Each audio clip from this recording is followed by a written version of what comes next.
हाय नमस्कार दोस्तों, मैं लेटेस्ट दिन तक चैनल में आपका स्वागत करता हूं। आप अगर हमारे चैनल पर नए हैं तो हमारे चैनल को लाइक, शेयर और सब्सक्राइब करना ना भूलें।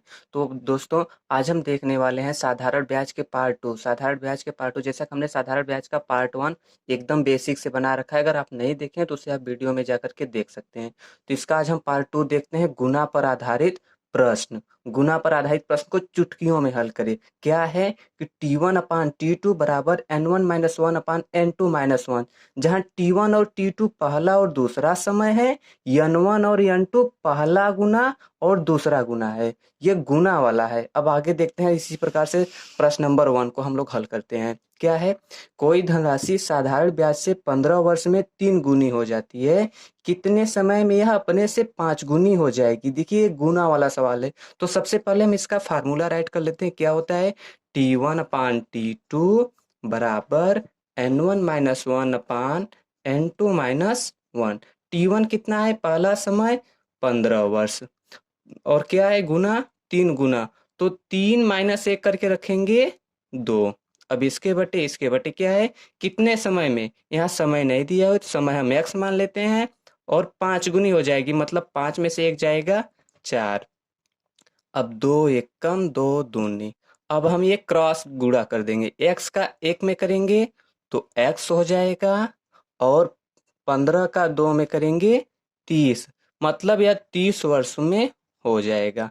अब आते हैं हम लोग दूसरे वाले क्वेश्चन की तरफ। क्या है, कोई धनराशि साधारण ब्याज की दर से 6 वर्ष में तिगुनी हो जाती है, कितने समय में यह 6 गुनी हो जाती है। तो कितने समय में यह 6 गुनी हो जाएगी। तो सेम वही सवाल है हमारा, T1/T2 बराबर N1-1/N2-1। कोई धनराशि साधारण ब्याज की दर से 6 वर्ष में तिगुनी हो जाती है। 6 वर्ष में तिगुनी मतलब 2 राइट कर लेंगे। फिर यहाँ क्या है, कितने समय में, यक्स मान लिए, बटे यह 6 गुनी हो जाएगी। 6 गुनी मतलब कितना लगाना है हमें, 5। तो क्या करेंगे, अब हम क्रॉस गुणा कर लेंगे। x का 2 में करेंगे तो 2x राइट करेंगे, बराबर, अब 5 में 6 का गुणा करेंगे 30। अब हम देखते हैं कि हाँ, यक्स से 2 का गुणा है, तो उस तरफ ले जाएंगे, क्या कर देंगे, भाग कर देंगे। 30 में 2 से भाग देंगे, कितनी बार में जाएगा, 15 बार में। आ गया यक्स बराबर 15। अब आते हैं दोस्तों हम लोग दूसरे वाले सवाल की तरफ। दोस्तों, अब हम लोग अगला वाला सवाल देखते हैं। साधारण ब्याज से कोई राशि 7 वर्ष में दुगुनी हो जाती है, उतनी ही राशि पर उसी दर से कितने वर्ष में 4 गुनी हो जाएगी। सेम वही सवाल है। तो दोस्तों, इस बार हम बिना फार्मूला राइट किए राइट बनाएंगे। 7 वर्ष में दोगुनी हो जाती है तो 1 राइट करेंगे। क्या है, उतनी ही राशि पर उसी दर से कितने वर्षों में यह 4 गुनी हो जाएगी। कितने वर्षों में, माना x वर्षों में 4 गुनी हो जाएगी, मतलब कि कितना राइट करेंगे, 3। तो अब x का गुणा 1 में करेंगे x, और 3 साते 21। आ गया हमारा 21 आंसर। अब हम लोग आते हैं दूसरे वाले क्वेश्चन की तरफ। क्या है हमारा, यदि कोई धनराशि साधारण ब्याज पर 7 वर्ष में 3 गुनी हो जाती है, उतनी ही राशि पर उसी दर पर कितने वर्षों में 9 गुनी हो जाएगी। तो सेम वही सवाल है, यदि कोई धनराशि साधारण ब्याज पर 7 वर्षों में 3 गुनी हो जाती है, 7 वर्ष में 3 गुनी हो जाती है, 2 लिखेंगे, उतनी ही राशि पर उसी दर पर कितने वर्षों में, माना कि x वर्षों में 9 गुनी हो जाएगी, मतलब कितना राइट करेंगे, 8। 2 एकम 2 चौक, तो x में 1 का गुणा करेंगे x आएगा, 7 का 4 में गुणा करेंगे 28 आ जाएगा। तो दोस्तों, अब हम लोग आते हैं दूसरे वाले सवाल की तरफ। फिर क्या है, यदि कोई धनराशि साधारण ब्याज की दर पर 10 वर्ष में स्वयं की 4 गुनी हो जाती है, 10 वर्ष में स्वयं की 4 गुनी हो जाती है, तो कितना लिखेंगे, 3। तो यही राशि इसी दर पर 20 वर्षों में कितने गुनी हो जाएगी, कितनी होगी। तो दोस्तों, तो हम यहाँ तो x मान लेते हैं, और माइनस में 1 तो होता ही है, ये कट कर लिए। अब x माइनस 1 का गुणा 1 में करेंगे तो x माइनस 1, 2 तिहाई 6 हो गया। तो इस तरफ -1 है, तो उस तरफ प्लस भेजेंगे, +1 हो जाएगा, मतलब 6 में 1 जोड़ देंगे 7। तो दोस्तों, अब हम लोग आते हैं अगले वाले सवाल की तरफ। हाँ तो दोस्तों अब हम लोग सवाल नंबर 6 देखते हैं क्या है। एक धन 10% वार्षिक ब्याज की दर से कितने वर्षों में 4 गुना हो जाएगा। 10% वार्षिक ब्याज की दर से कितने वर्षों में 4 गुना। ये सेम उसी तरीके का सवाल है लेकिन उससे थोड़ा सा डिफरेंस है। क्या बात कर रहे हैं, कितने वर्षों में 4 गुना हो जाएगा। मतलब कि अगर हम मूल 1 रुपए मानेंगे तो 4 गुना होने का मतलब कि मिश्र हमारा कितने रुपए हो जाएगा, 4 रुपए हो जाएगा। तो इसमें ब्याज हमारा कितने रुपए जुड़ा हुआ है, जल्दी से बता दीजिए आप। अगर मूल 1 रुपए है, 4 मिश्र हो गया, तो इसमें ब्याज हमारा कितने रुपए है, 3 रुपए है। तो आप लोगों को ब्याज का फार्मूला मालूम ही है, क्या होता है, एस आई बराबर पी। पी कितना है, पेमेंट 1। आर कितना है, आर हमारा ऊपर दिया हुआ है 10। टी टाइम कितना है, टाइम कितना है, टाइम नहीं दिया है तो टाइम को टी मान लेंगे। आउट ऑफ क्या करेंगे, 100। तो एक जीरो से एक जीरो खत्म हो गया। तो अब टी निकालने के लिए देख रहे हैं इस तरफ 10 से भाग है तो उस तरफ भेज देंगे, क्या हो जाएगा 10 से गुणा। तो टी बराबर हमारा कितना आ गया, 30 आ गया। आ गया हमारा आंसर सेम। अब हम आगे देखते हैं सवाल नंबर 7 की तरफ देखते हैं। कोई धन 5% वार्षिक साधारण ब्याज की दर से कितने वर्ष में 3 गुना हो जाएगा।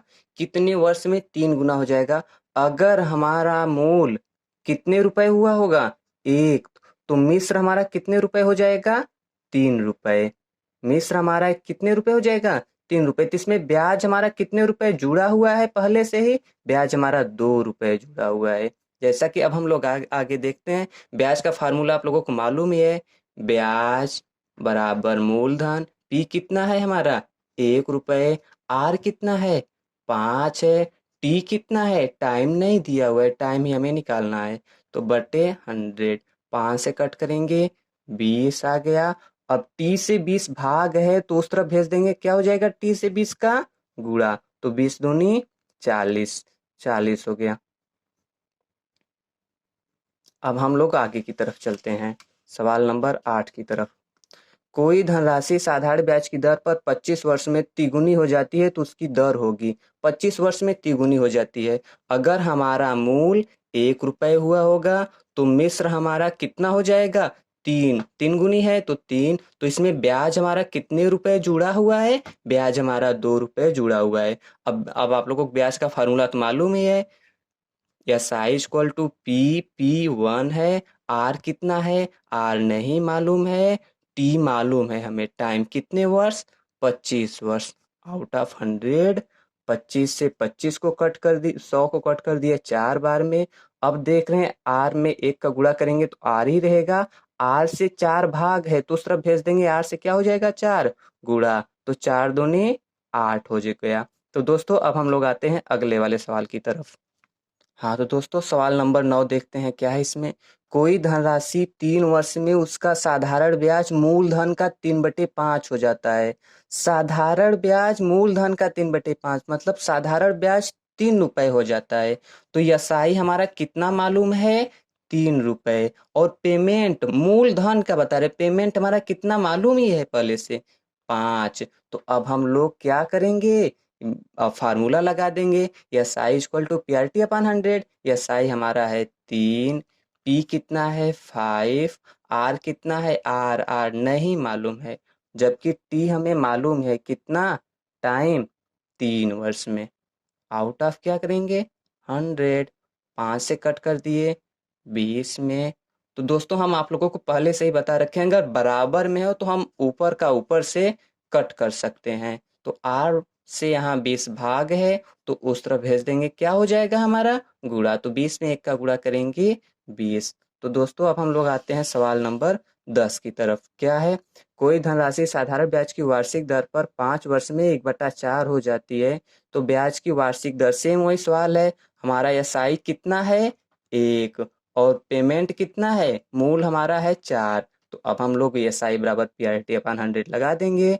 तो एसआई कितना है 1, पी कितना है 4, आर आर नहीं मालूम है। जबकि टी हम लोगों को मालूम है, टाइम कितना है 5, बटे कितना लगा देंगे 100। 4 से कट करेंगे कितनी बार में, 25 बार में। 5 से कट करेंगे कितनी बार में, 5। तो r से 5 भाग है, उस तरफ भेज देंगे। r से 5 का क्या हो जाए, 1 का क्या हो जाएगा, गुणा। तो 5 में 1 का गुणा करेंगे 5। अब हम लोग आते हैं अगले वाले सवाल की तरफ। क्या है, किसी धन का साधारण ब्याज उस धन का 4/25 हो जाता है। मतलब इसमें एसआई कितना है, 4, पी कितना है, 25। ठीक। यदि वर्षों की संख्या दर की संख्या के बराबर हो तो ब्याज की दर होगी। वर्षों की संख्या और दर की संख्या दोनों आपस में बराबर हैं, तो एसआई बराबर पीआरटी अपन हम 100 लगा देंगे। इसमें कोई अलग की बात नहीं बोला है। तो एसआई कितना है, 4, पी कितना है, 25, आर कितना रखेंगे। अगर हम आर को एक्स रखेंगे तो टाइम को भी तो एक्स ही रखेंगे, क्योंकि समय और दर दोनों को बराबर बताया है पहले से ही। अब नीचे 100, 25 से कितनी बार में कट गया, 4। तो उस तरफ हम ले जाएंगे, गुणा करेंगे। तो क्या करेंगे, तो x गुणे x बराबर 4 गुणे 4। तो दिखाई दे रहा है, तो x बराबर सीधा सा हमारा रिलेशन दिखाई दे रहा है एकदम। कितना है x बराबर, 4 आ गया। अब x चाहे दर बताए बोले या समय बोले, दोनों एक ही बात है।